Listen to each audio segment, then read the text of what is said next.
Hello, everyone. Good morning, good afternoon, good evening. Thank you for joining us. Good morning, ma'am.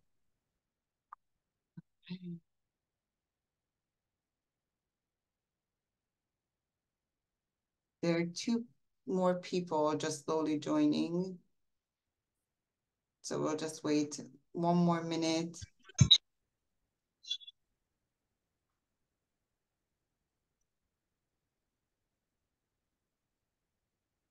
Maybe while we are waiting, could you put in the chat about what maybe what if you ate something special today and what you had for dinner or lunch. And maybe if you made it, did you cook today?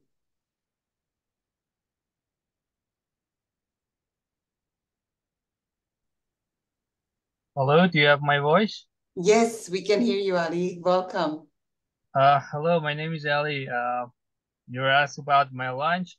I had chicken with rice with my lunch, and actually, I had it about 2 or 3 hours ago. We have very large time difference here. Is Yes. Evening about 6:30, Yes. and I had my lunch at 4 p.m. Thanks for sharing, Ali. Thank you very much. If anybody else wants to share what they had, you can put it in the chat. We're just gonna wait one more minute for everybody to join in. Yes, that's why it's really early in Portland. Well, not really early. It's 8 a.m. And we found that this is the best time where almost everybody can join. It's about midnight in Asia, so like Japan and Taiwan, it's the latest, but this is when nobody's in the middle of the night. Ooh, burned grilled sandwich. Did you burn it yourself?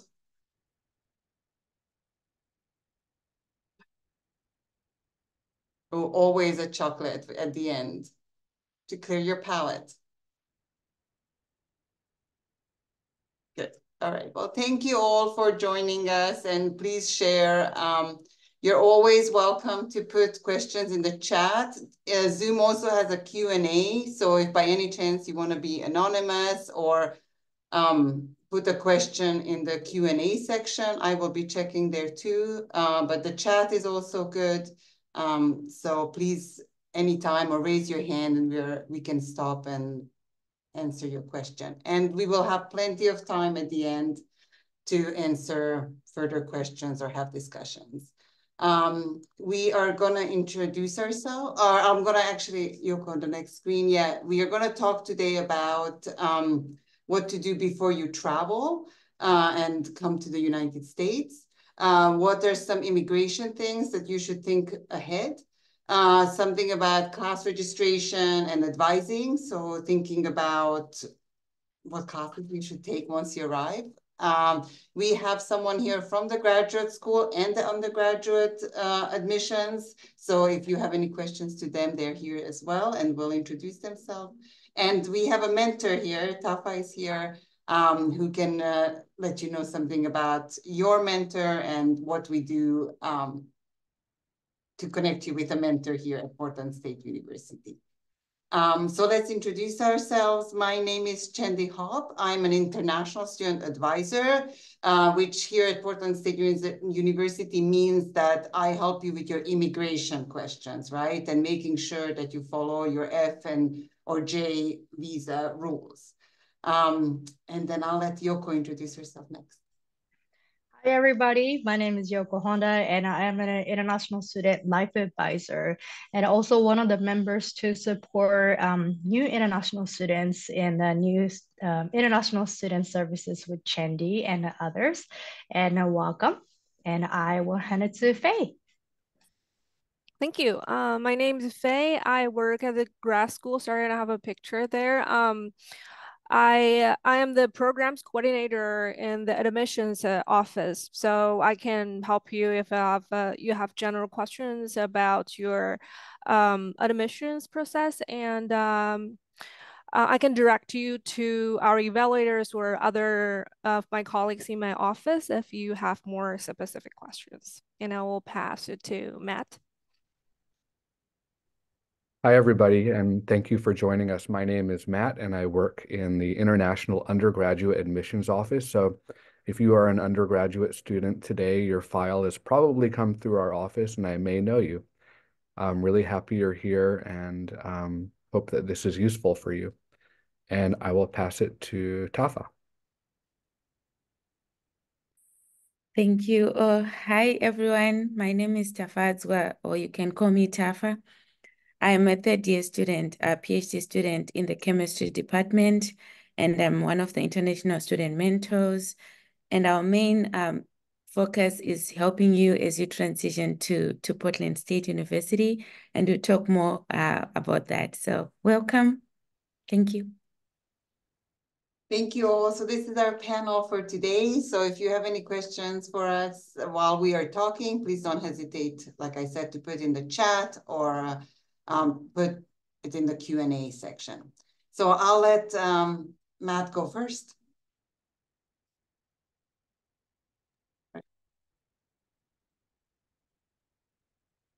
Thanks, Chendi. Yeah. Does somebody want to switch the Yoko, slide? Yoko is that. Yeah, there you go.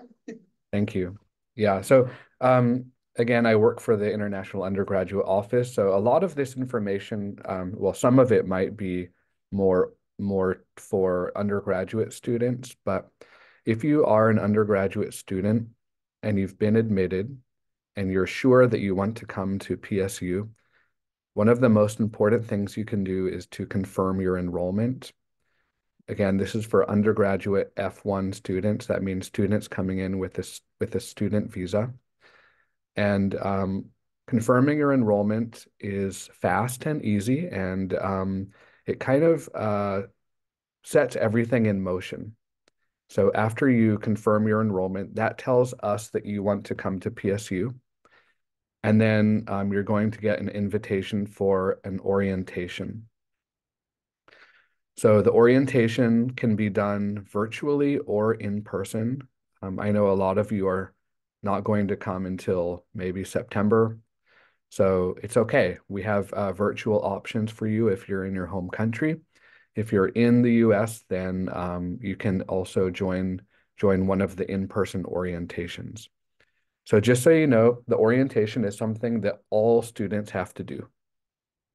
American students, international students, everybody, okay? So that's something that you're going to have to do in order to register for classes, which is your next step. During the orientation, you're going to be introduced to the registration system. You're going to be introduced to your academic advisor, and you're going to kind of understand how it works a little bit better. And then as soon as orientation ends, you'll be eligible to register for classes. And again, you're not doing this alone. You do have an academic advisor that you can visit virtually or in person to talk about what classes to take and any transfer credit, that kind of thing. Another thing that everybody is going to have to do is to submit your measles, mumps, and rubella vaccination form. So these are the vaccinations that we require that you get before you start classes. So that should be part of your new student checklist. But yeah, you will have to get those before you can start classes. And then I mentioned the orientation that everybody has to do. Well, as international students, you're going to have your own special international student orientation. So you get a double orientation. But at the international student orientation, this is only for international students. It's a chance to meet each other for the first time, maybe. And it's very exciting and fun. And that day, I think it's one day, right? Chendi, is that correct? Yeah, on that day. Yes, for graduate students, it might be 2, or Okay. actually for fall students, we'll do 2 days, but for Okay. summer, it's 1 day. Yeah. Great. Yeah. So at International Student Orientation, it's a lot of fun because you get to meet all your classmates from all around the world and really get the important information that you specifically as an international student need that doesn't apply to the general population. So that is mandatory. So please go to that. And then while before all this is happening, I hope that you are thinking about applying for your student visa if that's what you need to enter the country. And your any of us, but especially your admission counselors, can help you if you have any questions about that. But generally speaking, you're going to have to get an I-20 form from us, and then you use your I-20 form to book an appointment with the U.S. embassy or consulate in your country, and hopefully you get approved for a student visa. So, and then the last thing I'll address is official documents. So PSU is pretty flexible in the sense that we can make admission decisions for international students based on copies of documents. We call those unofficial documents. So I know all of you here are admitted, and many of you might have given us copies of your academic documents from your previous or current school, and we use those to make an admission decision. But now that you're admitted, we do require the official documents. So there are, let me just define what that means really quick.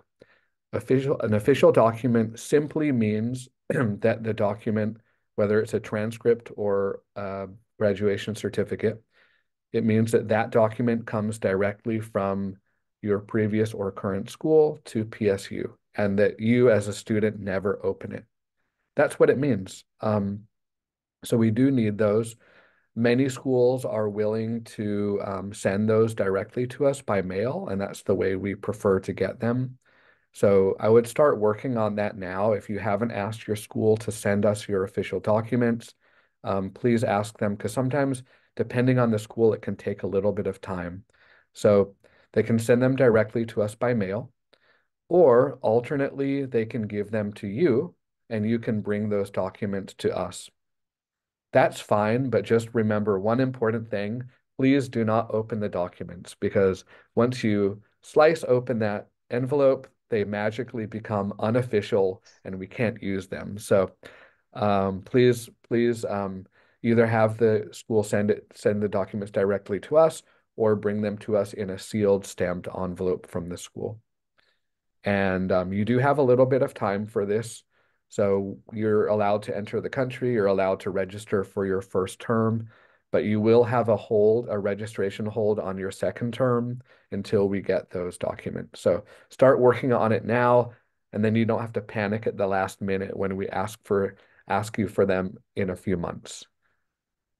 And that's all I have to say. So I know that's a lot of information, but we'll have plenty of time for Q&A at the end. So thanks a lot. And I can't remember who goes next, Chandy. That's all right. And Matt, I love the idea of magic, or maybe once they open it, they lose the magic, right? Yeah, it absolutely loses the magic. Yes, yeah. Thank you for that. And Aditya has a question, but while Aditya, you can unmute yourself and ask the question. But while Aditya is asking his question, Yoko is going to put up a poll. So if you could all answer a poll, go ahead. And yeah, go ahead. Welcome to our webinar, Aditya. How can we help you? Thank you. Thank you. I want to know, okay, could Matt repeat what he said about the first term hold, about the official documents and stuff, and it will be held on until the second term. I didn't quite get that. Could you please repeat it? Yeah. Sure, I would be happy to do that. So Thank you. you're able to, with just unofficial documents, you're able to be admitted, you're able to enter the country, you're able to register for classes, you're able to start your first term classes. but we do need those official documents. So what we do is we put a registration hold on your second term. So for example, if you're starting in fall term, that's totally okay.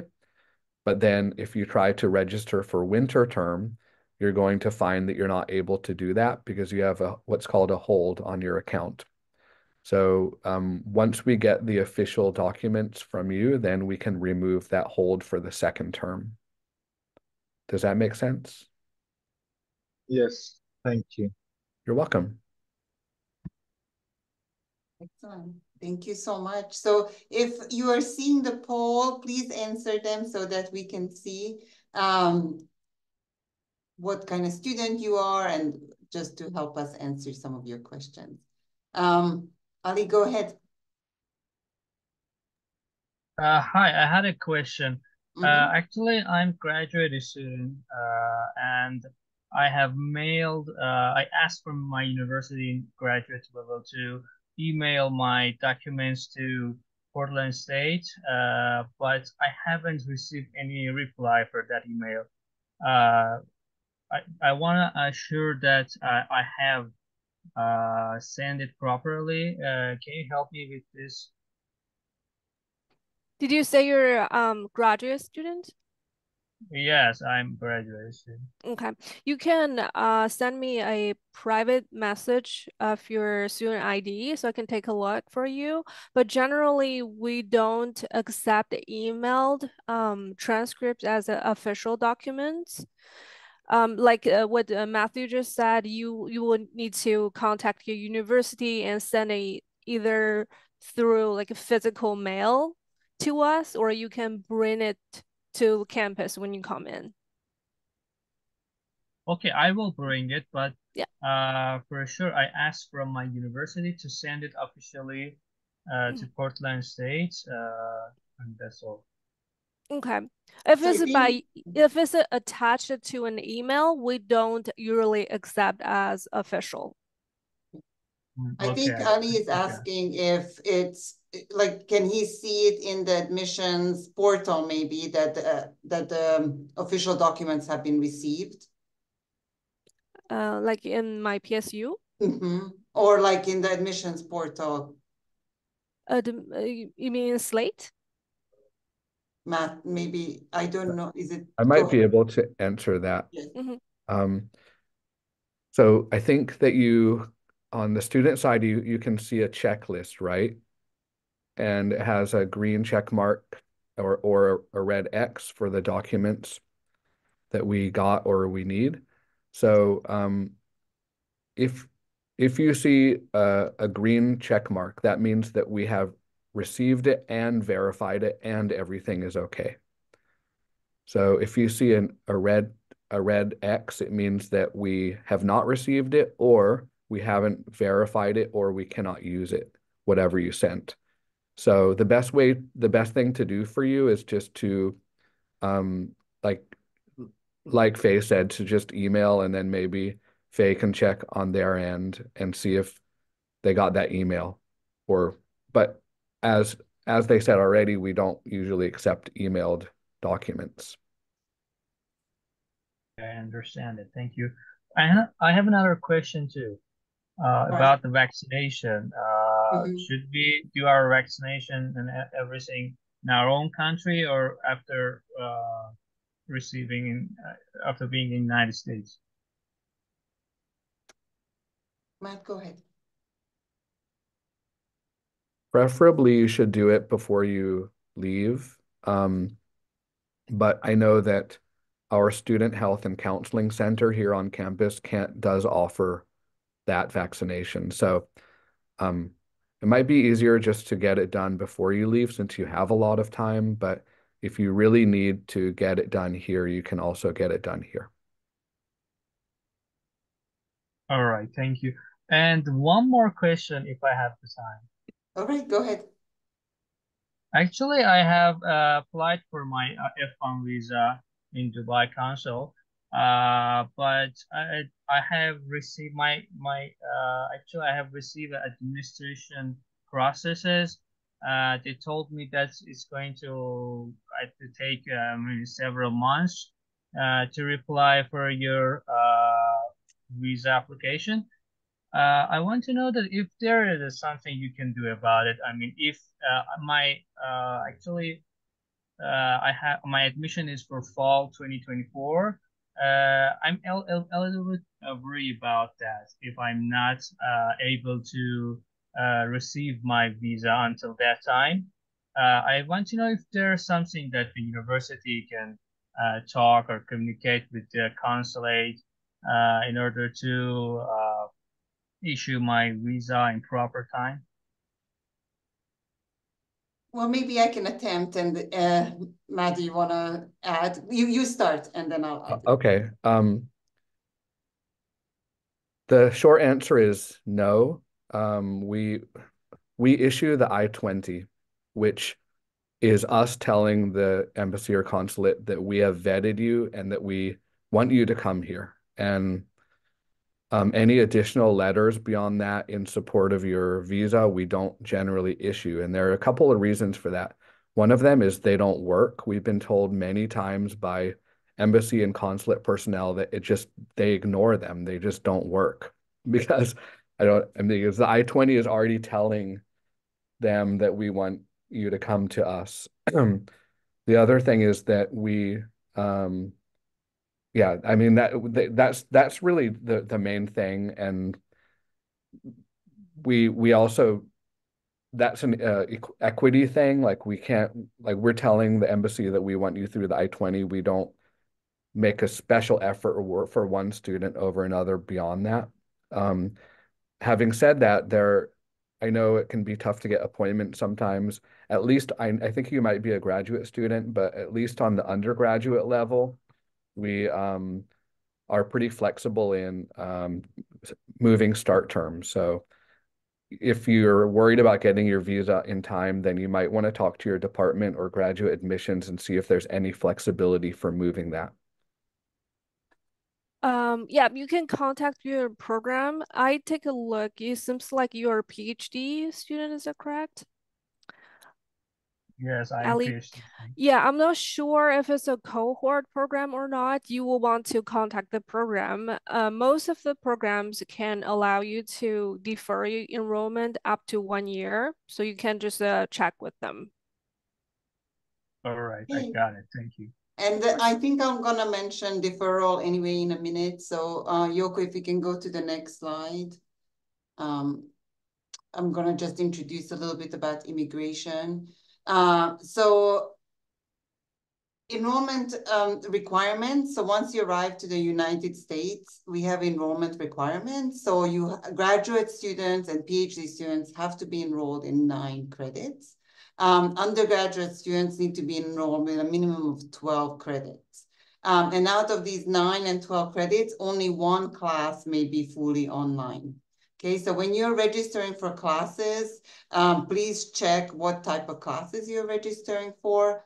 There are in-person classes, there are hybrid classes, and there are web, like online classes. So only 1 online class per each term, and you can have hybrid and in-person classes. Hybrid counts as an in-person class. So you can have any number of those, but just 1 online class, okay? When you arrive in the US, you will have to do an immigration check-in. And I know it's a little bit far ahead, but I want you to kind of plan for it. So you will need to show us your passport, your visa, and then I-940 and I-94, and we'll help you with that during the international student orientation. But you will also have to report your US address and an emergency contact. So that's one thing, maybe it's good to start thinking about it, that once you're here, even if it's a very short temporary address, you will need to let us know where you are. And also maybe think who is a good emergency contact. It can be at home or in the US, but just someone reliable and good that we can contact if there anything happens. And if you have any worries, right, please contact us at any time. But this is a good time to discuss them. So, And yeah, Ali was asking about deferral, and this happens quite a bit. And Ali, one thing that maybe from just experience, I think when a visa goes into administrative processing, it usually is a good sign. We usually have students receive their visas after that. It just means that it's taking a longer time.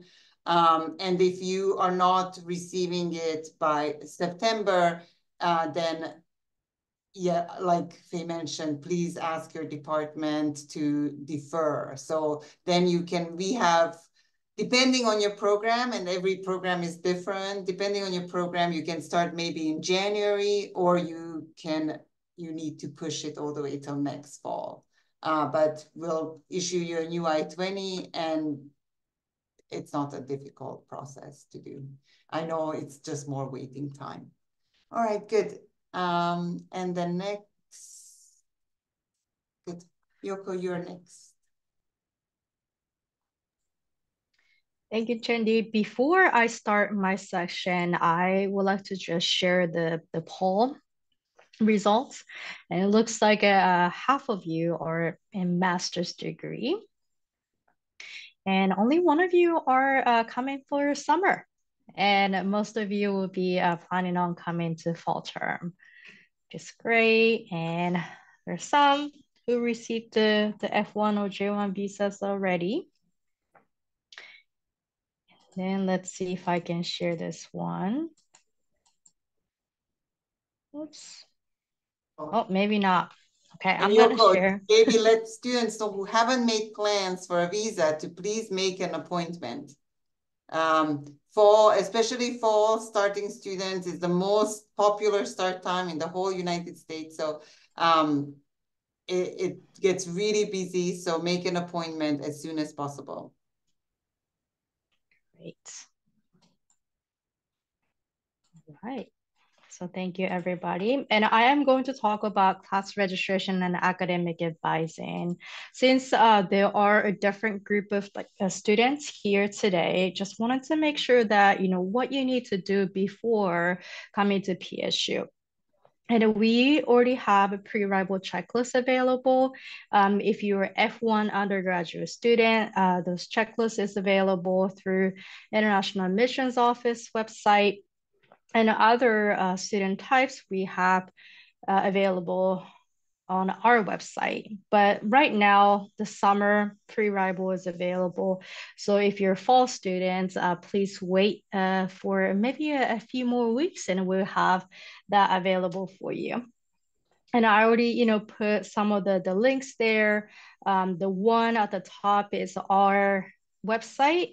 And then the one says academic calendar. So it's something that you should definitely bookmark because that has information about when you can start registering for courses, when the classes will start for summer and a fall, and all the important dates important for you at PSU. So Matt mentioned about hold. So make sure that you take care of any registration hold on your student accounts.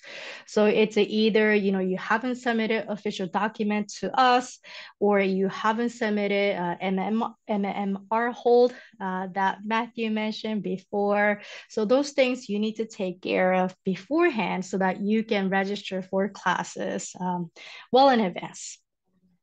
And if you are F1 bachelor students, like Matt mentioned, you have to complete the orientation before international student orientation so that you can register for classes.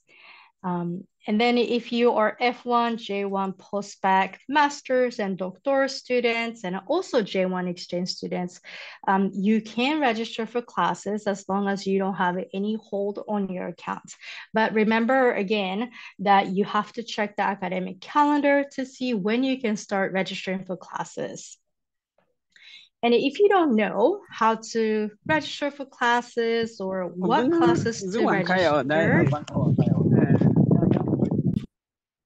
You will need to check who your academic advisor is. So academic advisors, like Matt mentioned earlier, are professionals who work in the specific department or major to guide you through like what classes to take for your first term, and they can even work with you to come up with a plan until you graduate from PSU so that you have a good schedule for you to move forward. And if you're undergraduate and a postdoc students, you can check who your advisors is in that link listed there. And if you're a graduate student, you can visit your academic department's website to see who your academic advisor or faculty advisor is so that you can connect with them well in advance and ask any questions about classes, program, and all the other stuff that are, very important to you.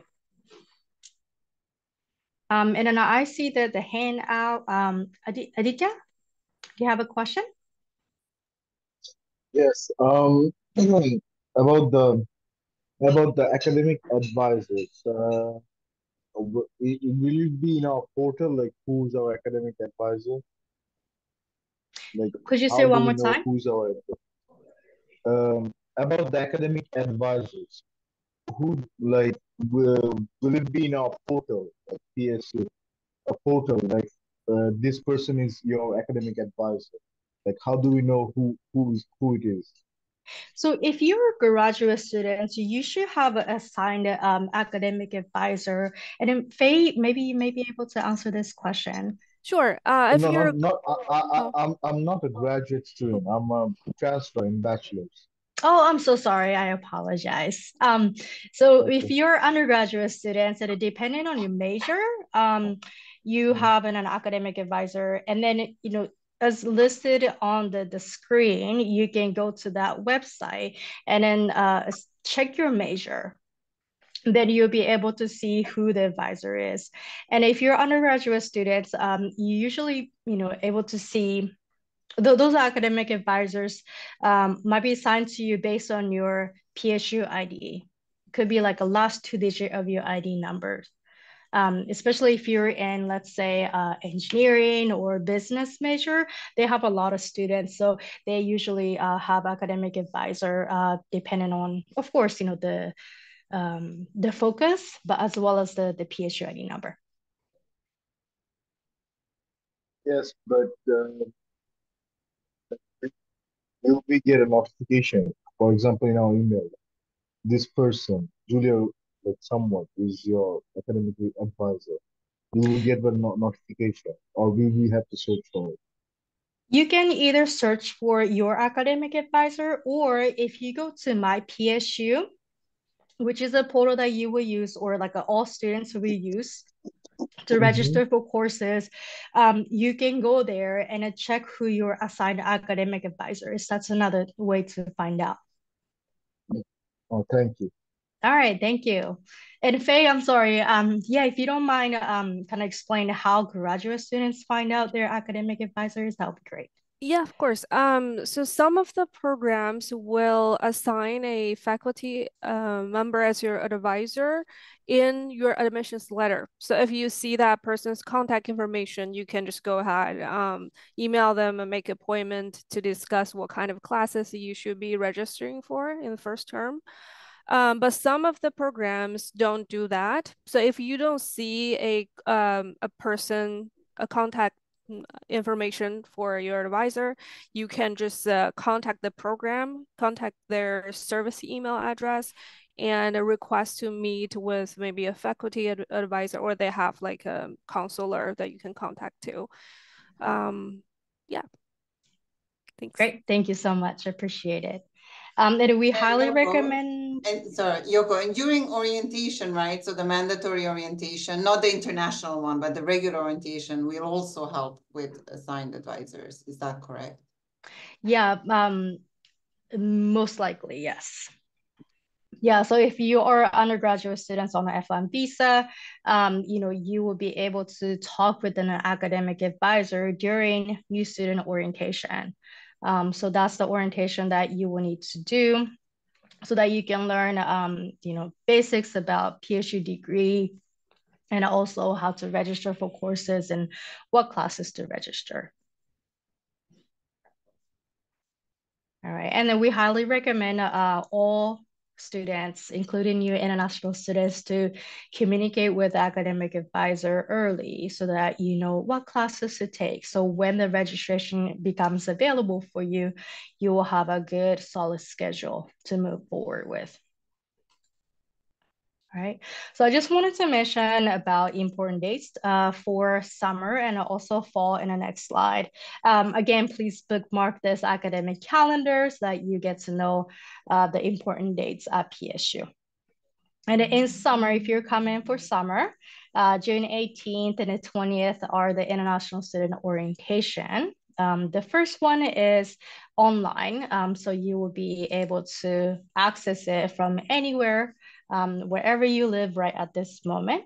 And then on June 20th, we would like to invite you to campus so that we can introduce our team and you'll be able to meet with international student mentors and get to know about campus more in person.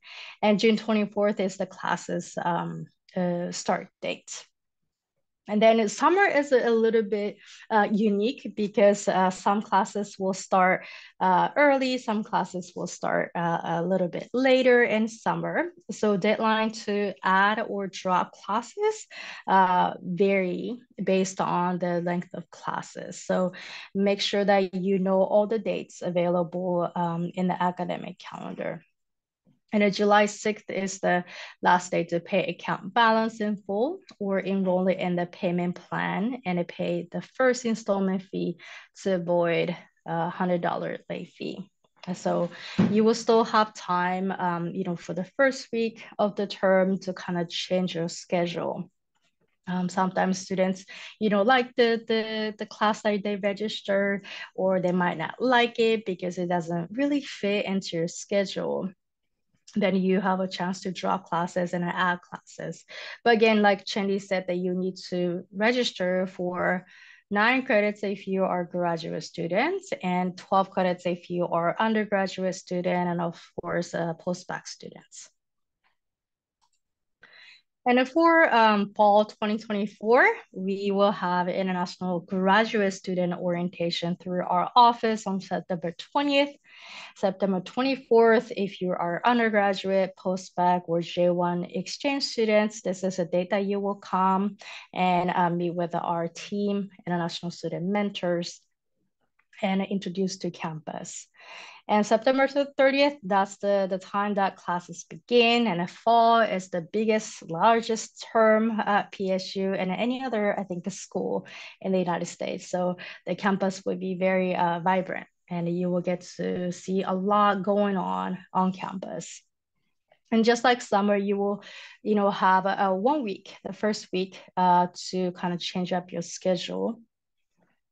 And you'll be able to register for courses up to October 6th.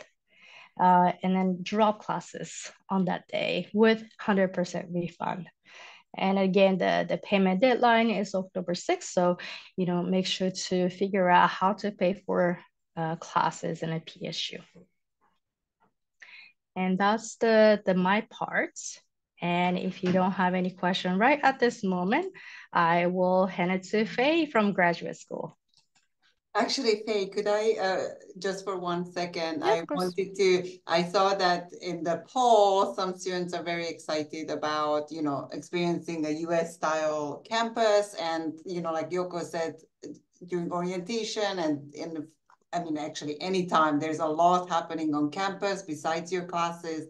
There are lots of clubs and organizations and lots of events happening, like art, exhibitions, and we have a theater, we have a ballet on campus, and you can go see many events. So please, there is a lot happening and we will help you introduce to some of them. And that's it would be great to talk to your mentors about what you're interested in and what you want to connect with.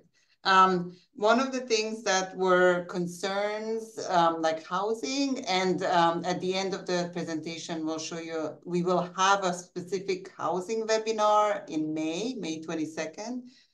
So that's a good and the next webinar to attend is about specifically housing.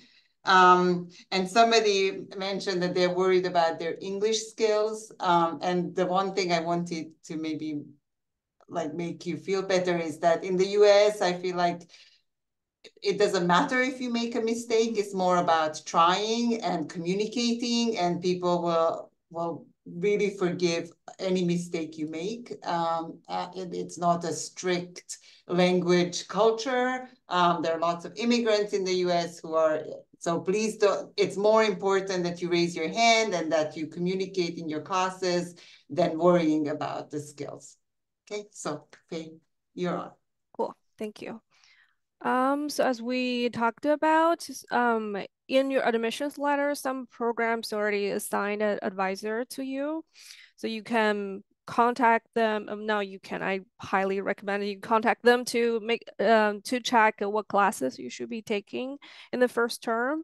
And also some of the programs, they offer either open house or orientation sessions. You'll be notified by email, so you can register for those. And let me look at the next one. Scholarships. We do get a lot of questions about scholarships. At PSU, we use the portal is called Scholarship Universe to manage all the scholarship applications. I will drop the link in the chat.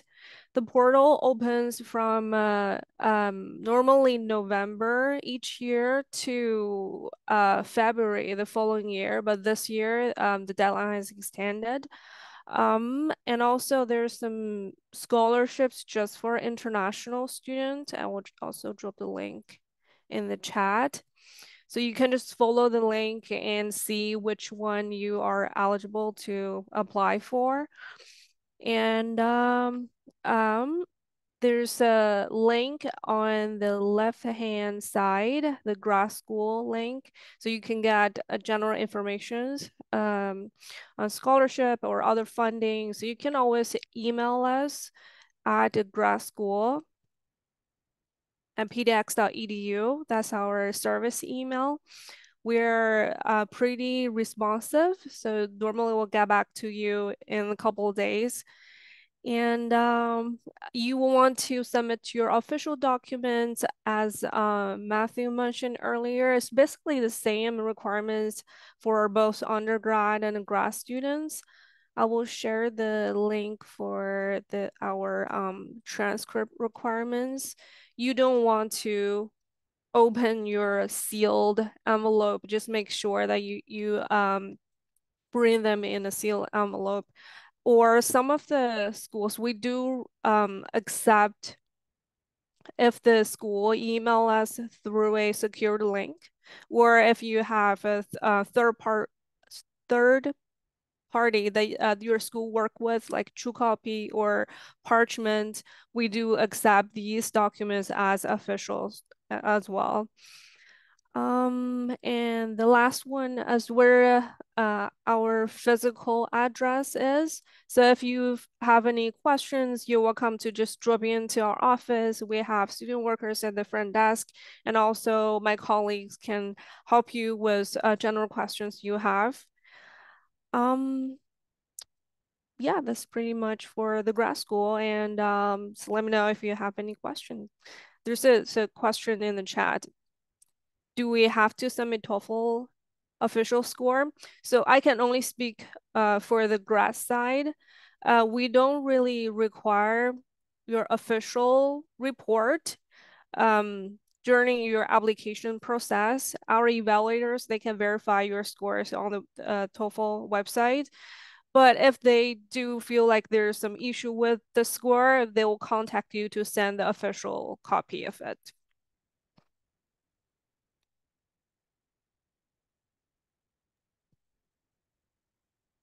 Maybe any questions about from the admission side, so from Faye or Matt? Anything about official documents, getting your I-20s,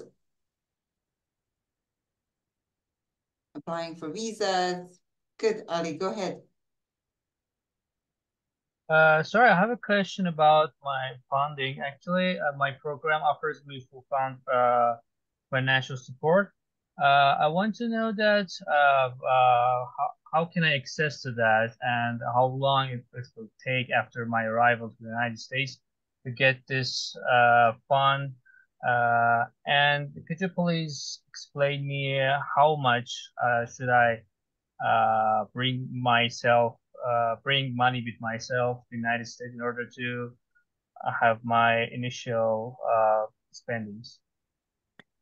Did you already receive the job offering from the department?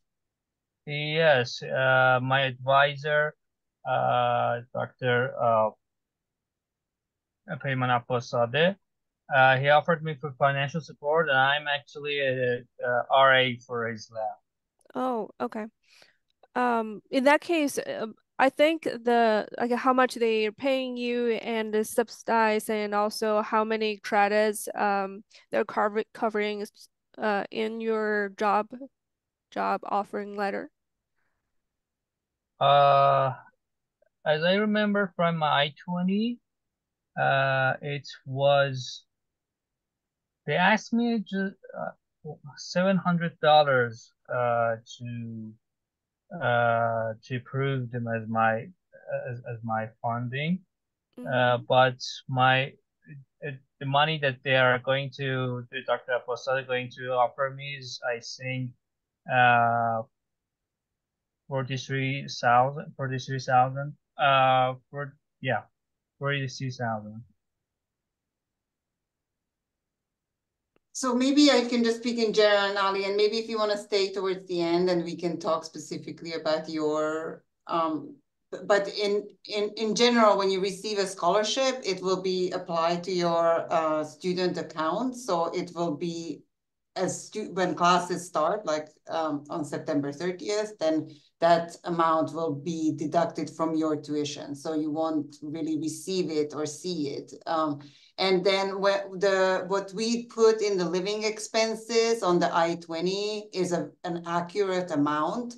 That is what is required to like live and survive in Portland. So we check that amount every year and renew it if there are changes or inflation, but we find that that's a really accurate amount. So for the year, I forget, I think we put around 18,000. All right, good. And we had some questions in the chat. By when can we expect to receive I-20 once you submit the documents? Once you submit all the documents, it's a really fast process, but maybe, Faye, do you know what the turnaround is after all the documents are received? It usually takes us about a week Yeah. to issue you I-20. Yeah. Matt, do you know if there is a timeline for undergraduates of once all the financial documents are in? It's the same at the undergraduate level, about 1 week.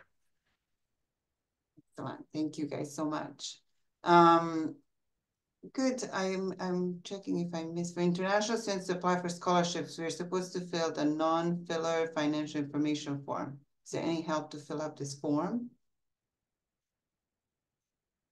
Does anyone know? I don't know about that form. I don't know about that form either. Yeah, I mean, could I ask you to email? I'm gonna put, I'll put our general email and maybe we can email us and then we'll try to find out what that is. Okay, I'll put our email in just a second. All right, good. So let's move on and we'll, like I said, we'll still have time for questions, but I would like Tafa to do her presentation first and then we'll get back to questions. Thank you. Thank you, Chandy. So like I said, I'm Tafa. So I'm one of representing the International Student Mentors. And as I previously talked about, we are here to support and help you on your journey of transitioning to Portland State University.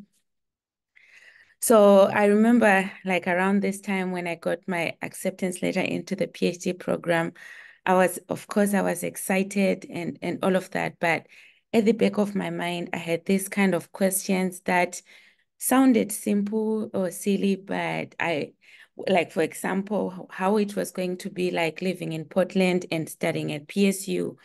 There are like little differences, from country to country. Like, for example, when I did my undergrad, we were like used to a semester system, and PSU is like a quarter system. So knowing how to navigate that and how it's going to be like, that's where like my mentor at that time came in and kind of gave me a glimpse of how life was going to be like in Portland.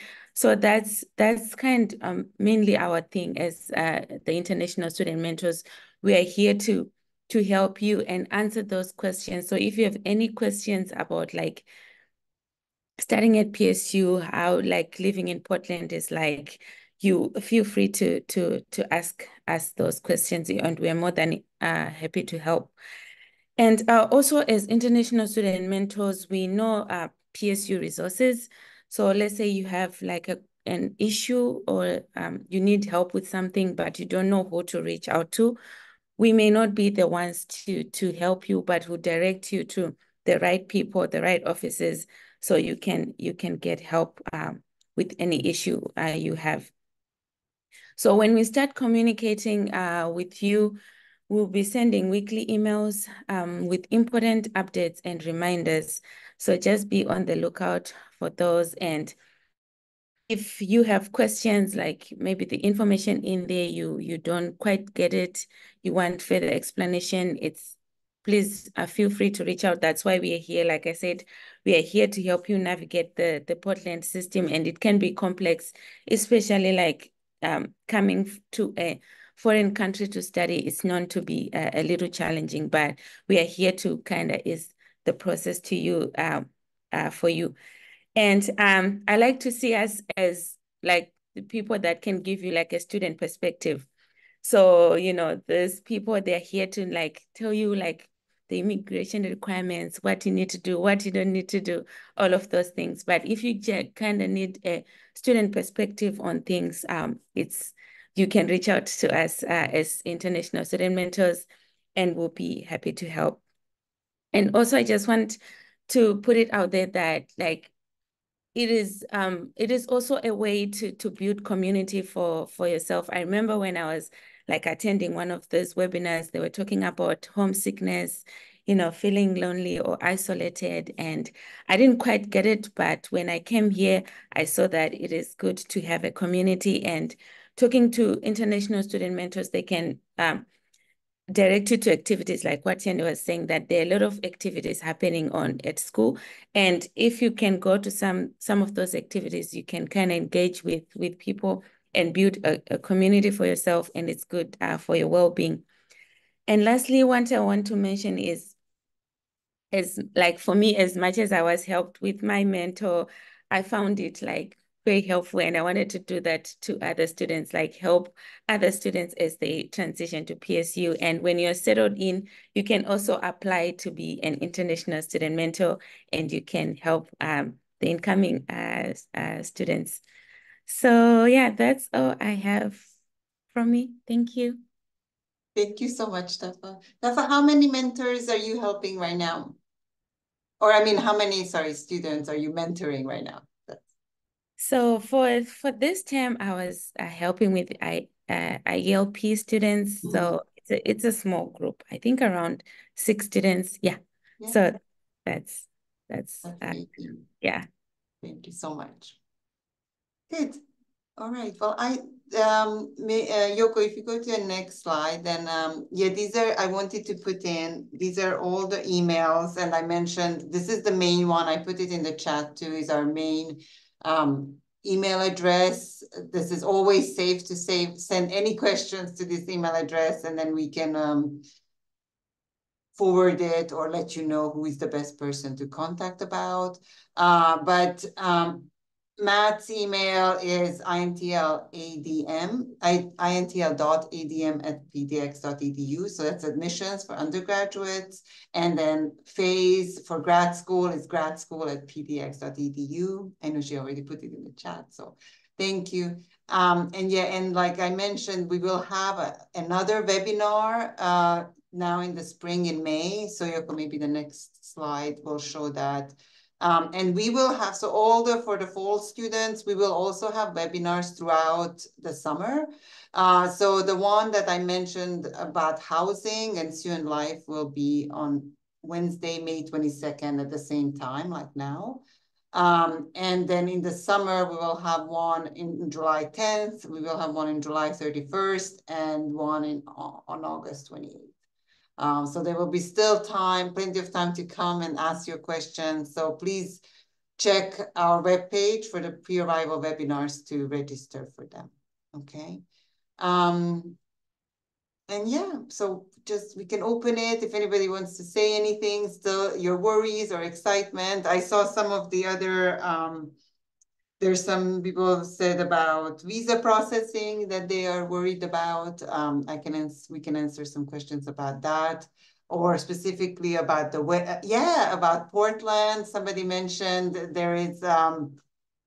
there's some drug issues that in Portland, and like in the US, general weapon laws are different than anywhere else in the world. So we have a security, 24-hour, 365-day security on campus, and they're very helpful, not just, for policing, but they will help you like walk to your car if it's dark at night, and there are like emergency and non-emergency numbers. So we will help introduce you to these resources during orientation. So we try to make you feel as safe as possible. The weather is going to be beautiful in the fall. So when you arrive, I think it's one of the most beautiful times in Portland or the Pacific Northwest is fall because it's still warm. We get about maybe 25 degrees Celsius or 80 degrees Fahrenheit. And there are lots of sunny days. And then slowly around October, November, it starts raining, and we are a very rainy climate. So throughout the winter, it's going to be gray and rainy, but not too cold. It never gets too cold. We only get snow maybe once or twice in the whole winter season. But what I recommend for everybody to maybe look weather-wise is, what is it, like weatherproof? So like it's not, I'm missing the word, but so make sure that it's not weather appropriate. So that, yeah. Anyone wants to add? Sorry, guys, I got stuck. About weather in Portland? I can add because I'm a transplant here.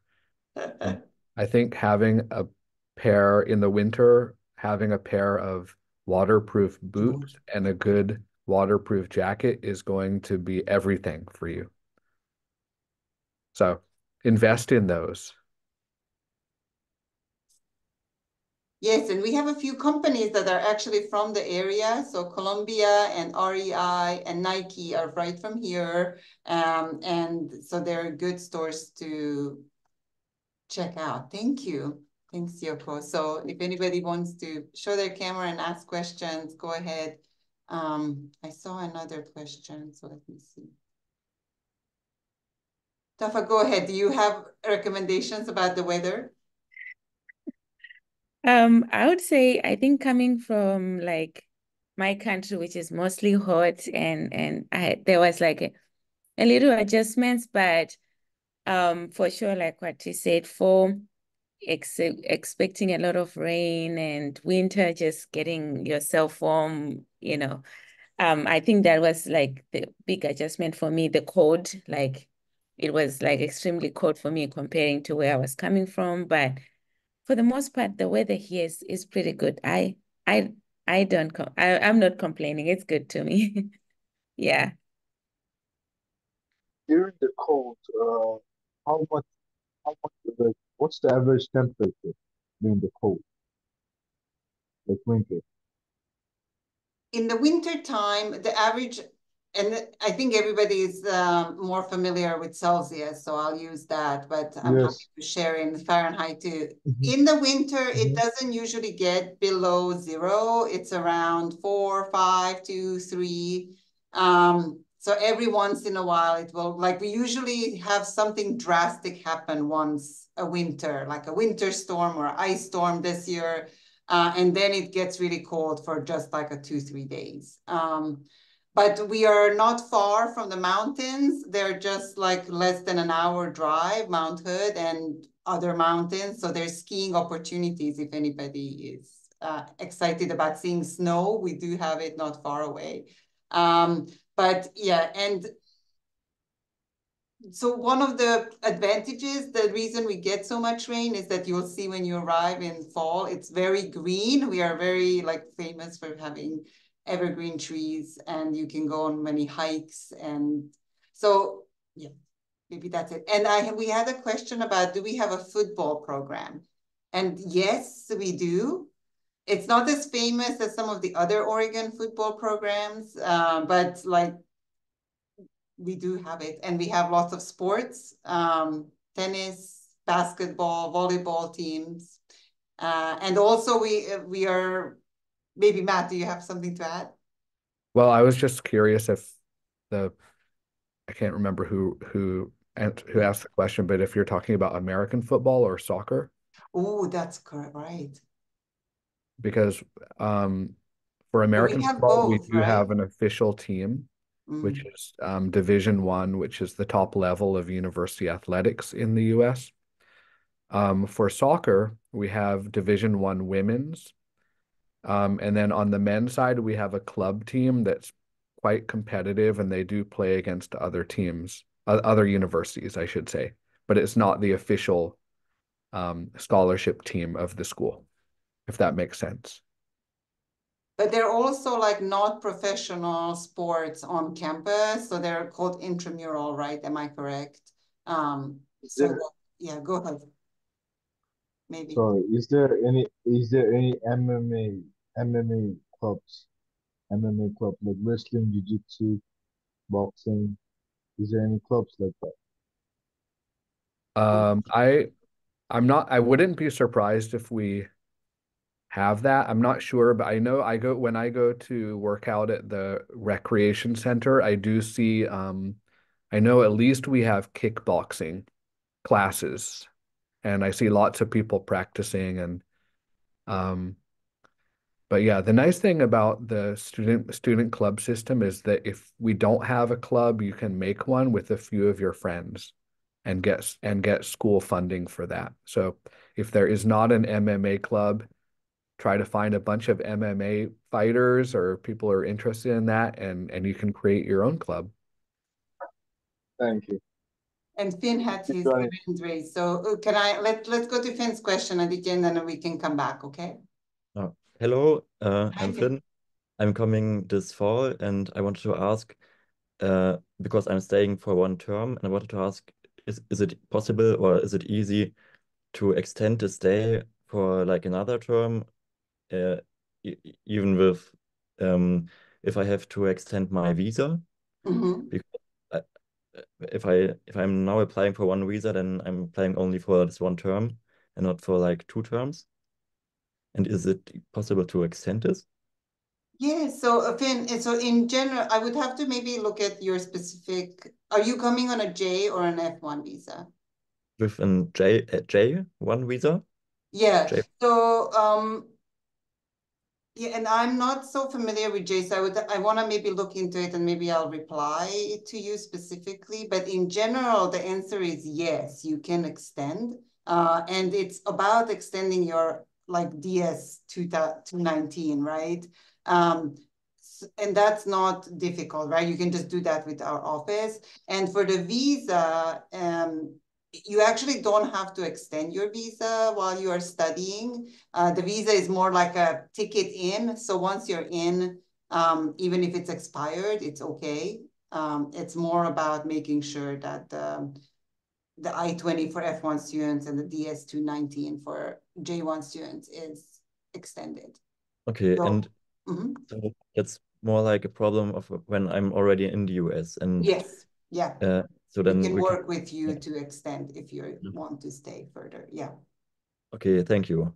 Yeah, it's And just with the J specifically, sometimes it's a very program specific, like a Fulbright or, you know, depending on what kind of exchange program maybe you're coming. So we would have to look up, every one of them has their own rules. okay, I understand. Thank you.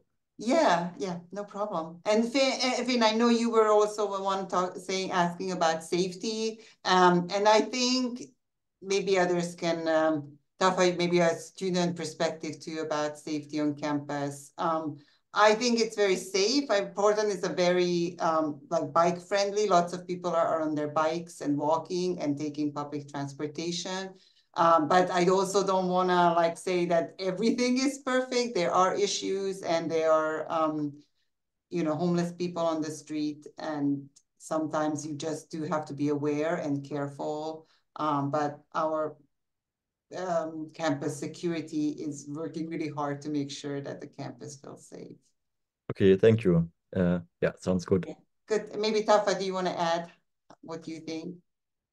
I think also like what you said, in general, it's safe. Like I take walks alone and all of that. But what's important is to always be aware of your surroundings. And yes, there are homeless people around, but it doesn't necessarily mean that all of them like, you know, like out to get Confrontational. you. Yeah.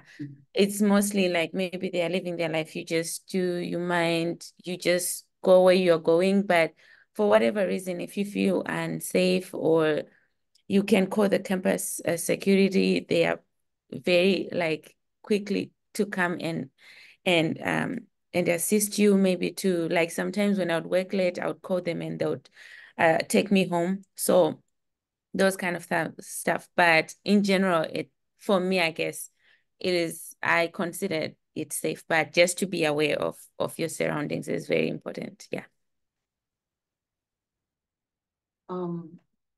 Thank you, Tafa. And there are lots of questions, so I want to make sure, please let me know if I'm missing about, somebody asked about the International Student Association and how you connect with them. So maybe it's best to, if you already are connected to a mentor, ask them. But yes, we have an International Student Club itself, and they meet regularly. And like now in May, we're going to have a big international night on campus. So they're right now busy organizing that. But if you want to connect with students before coming, I think it's best to connect with your mentor. But once you arrive, then you can find out when the ISA meets, and they meet regularly.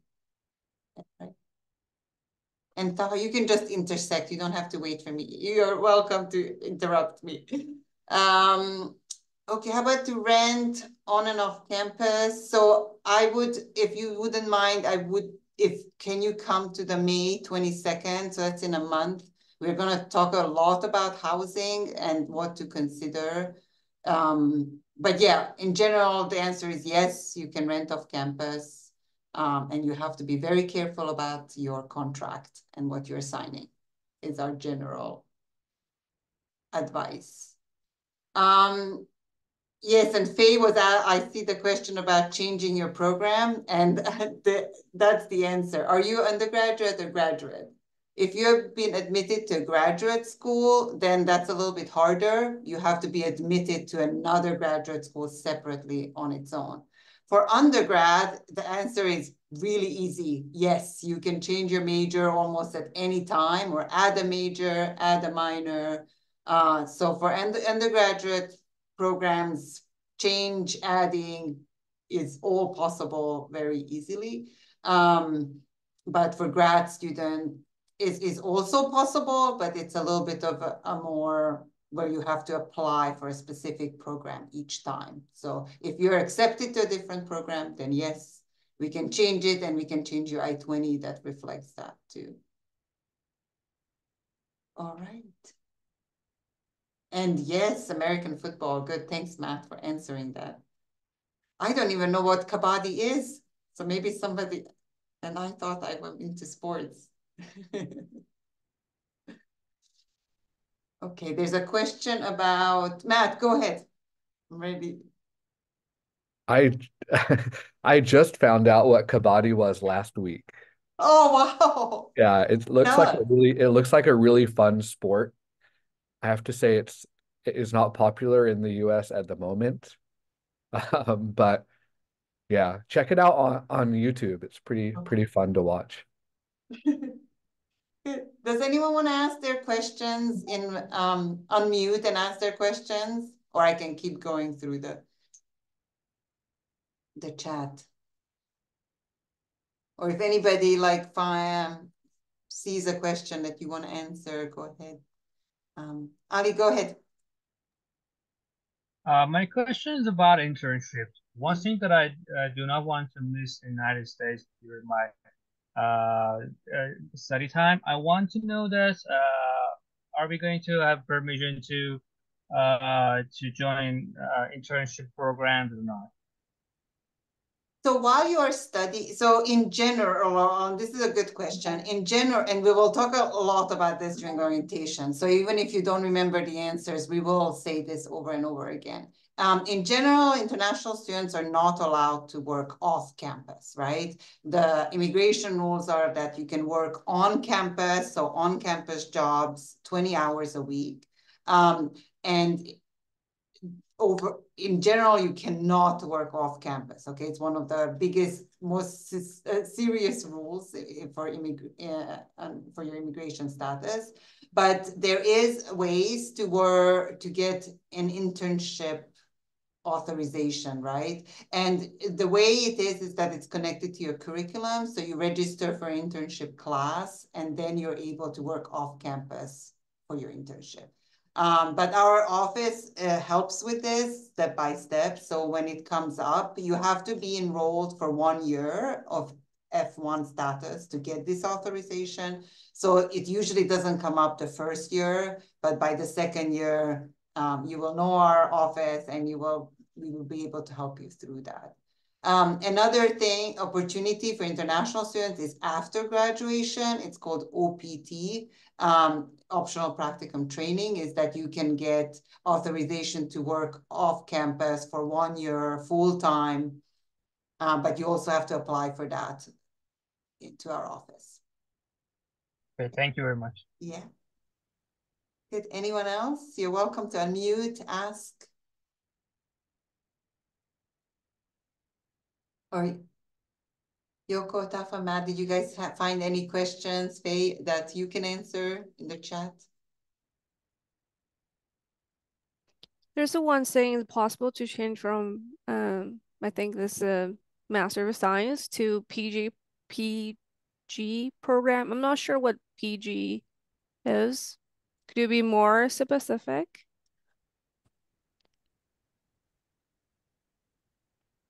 I have a doubt. Can I ask? Good, Aaron, go ahead. How can be the student faculty ratio? I mean, number of people to the. Oh.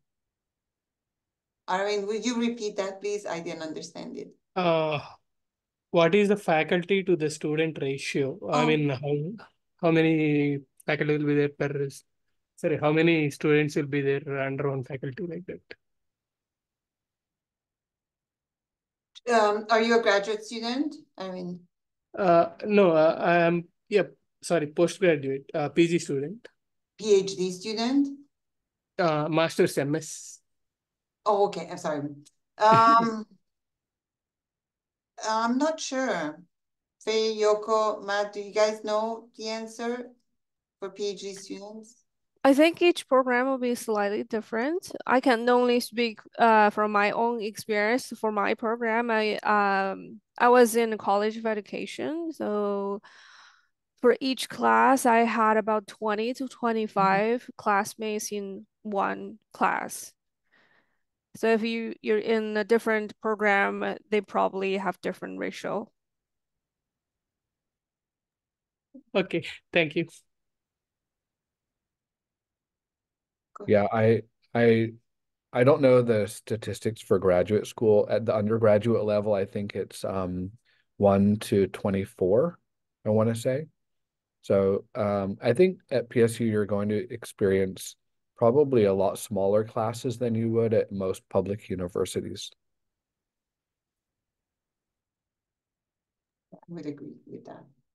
There's a question about teaching assistants, and yes, there is a special orientation for teaching assistants. It's usually done by your department, so I would make sure you check in and know a date, and that doesn't overlap. We try to coordinate, but sometimes things overlap, especially in the fall. So please make sure that things don't overlap with our other orientations. But yes,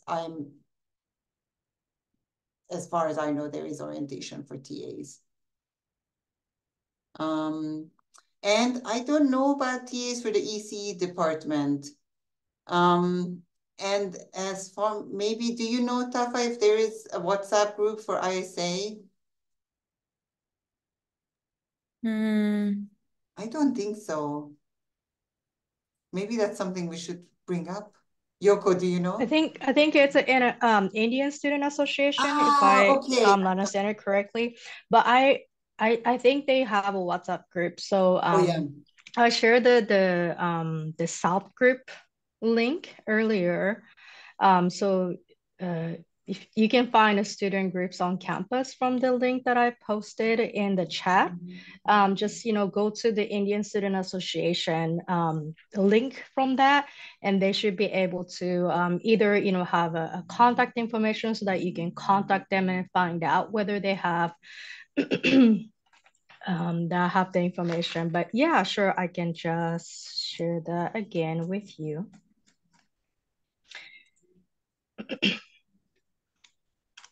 So I just shared with you. So if you go there, you can find out any student groups on campus, whether it is multicultural or academic related, and all that stuff.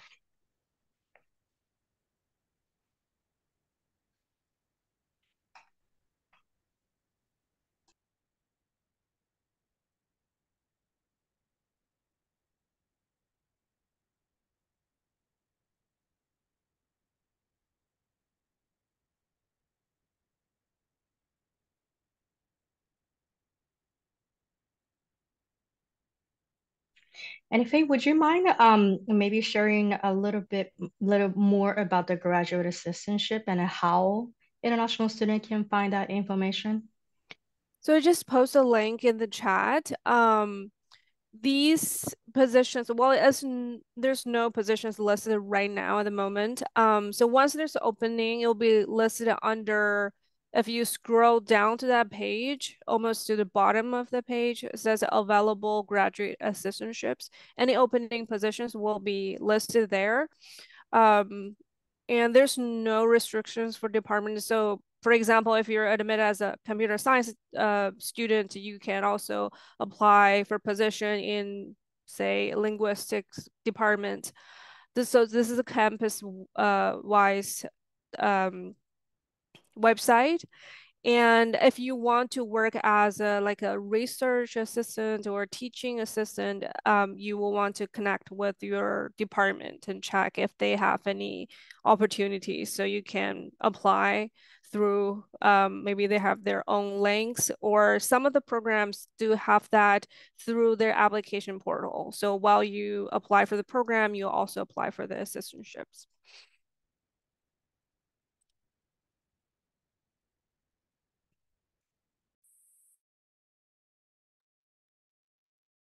We have a question about, do we have a residency program? Does anyone know what?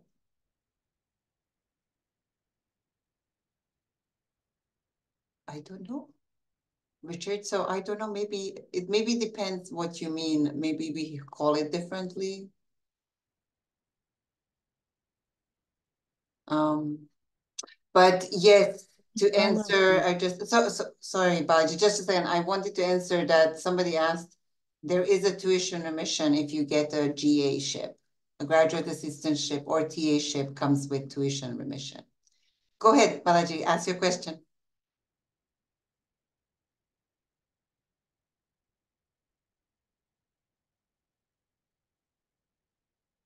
Or apologize, did I miss, somebody was unmuted and wanted to ask a question. Go ahead. I can go next. I saw a couple of questions and direct message to me asking about part-time job opportunities. Yoko just posted a link to the chat. So this is where you can see all the on-campus part-time positions as not only just international students, I think for all the students, they can only work on campus up to 20 hours a week. So you can just check the positions and submit your applications.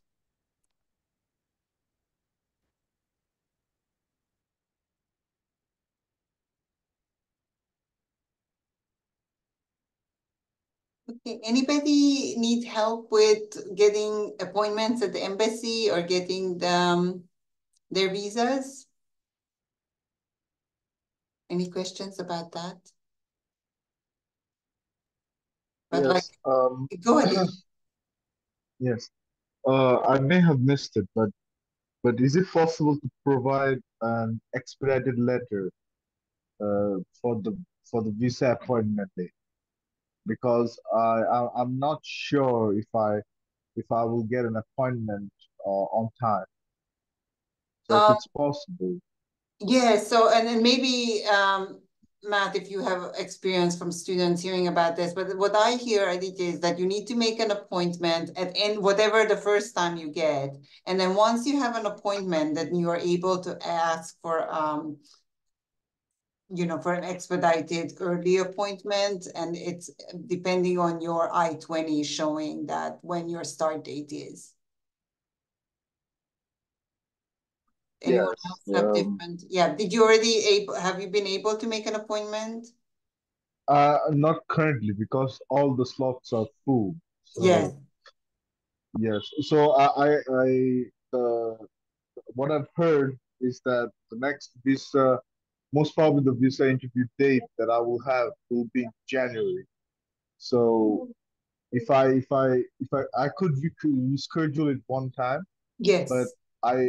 but what I'm thinking is that if I'm not able to get like a visa appointment date on time, would you would the university be able to provide me with an expedited letter so I could send an email to the embassy that my classes starts in September. I need an Yeah. interview. Yes. Yeah, so I think in general, what the embassy tells us that the letters don't really work. They don't care. Like it's the I-20 that shows your start date, that shows when you need to start.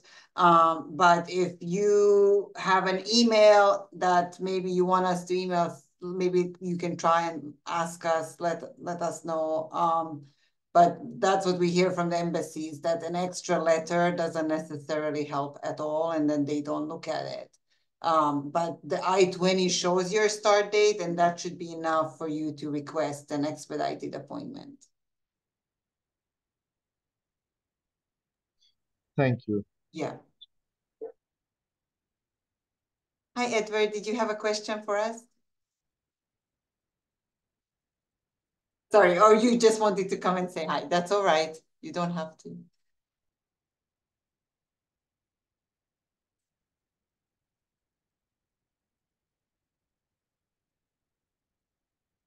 Anyone else? I just wanted to mention about the financial information for non-FAFSA filers.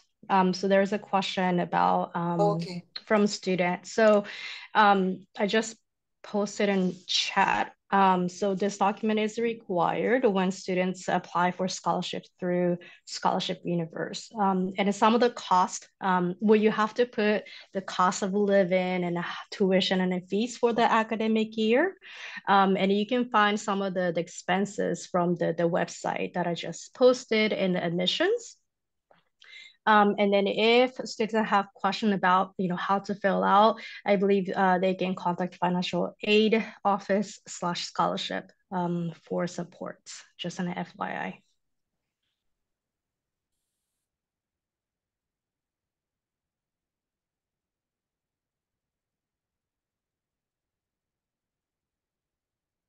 Thank you so much, Yoko, for looking that up. I'm trying to see whose question. Ame, that was your question, so that's the answer for that non-FAFSA financial information.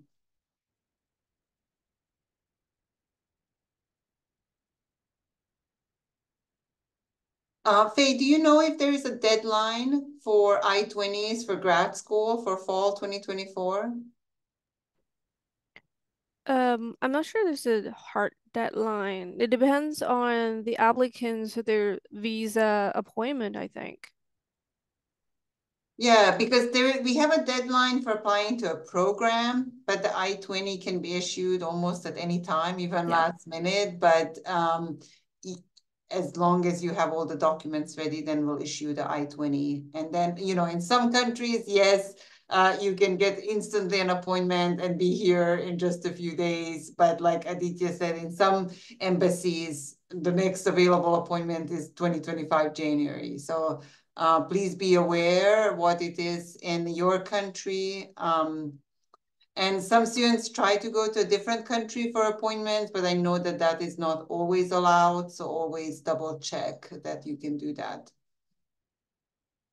And like I mentioned, as I understand it, even if you make an appointment for January 2025, once you have the appointment, it is easier to ask for an expedited one or then change it because then people cancel and you're able to move up.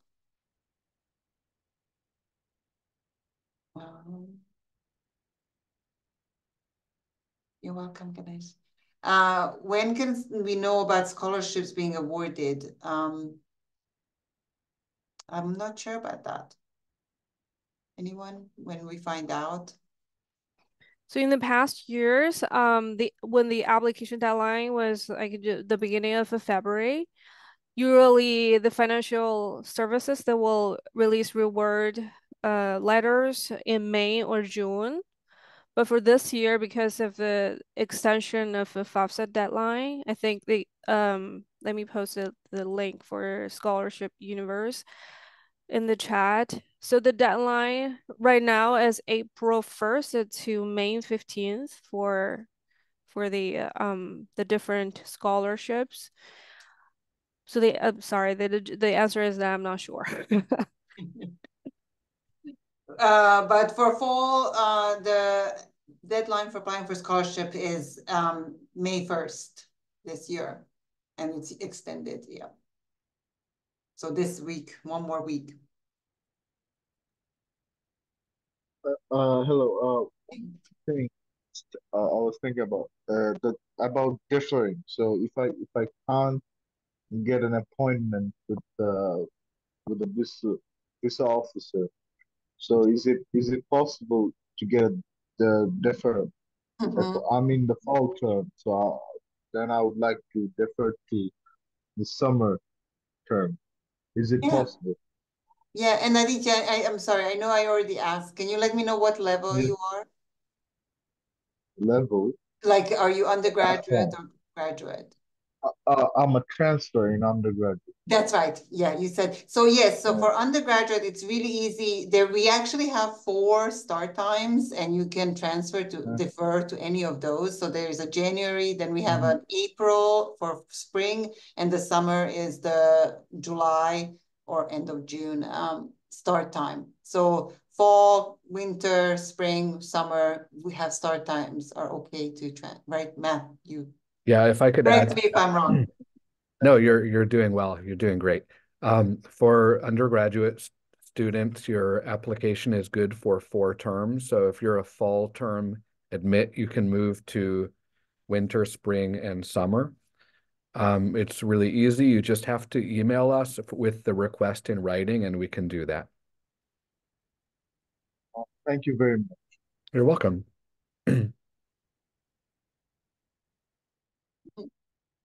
Which is asking if there's anyone else here for the master's program in ECE. And I'm sure there are people here.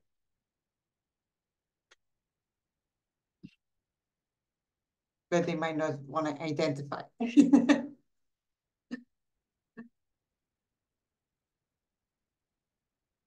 All right, guys. Well, thank you so much for coming.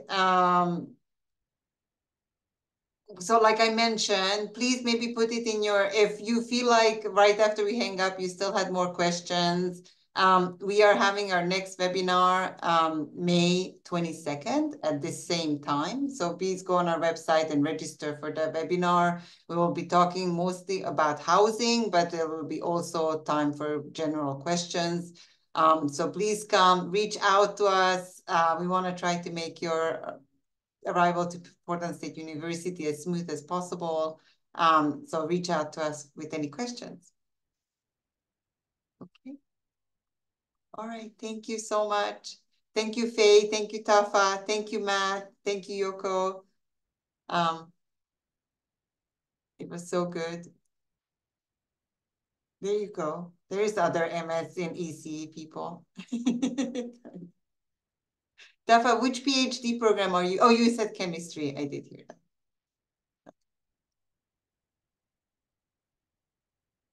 Okay.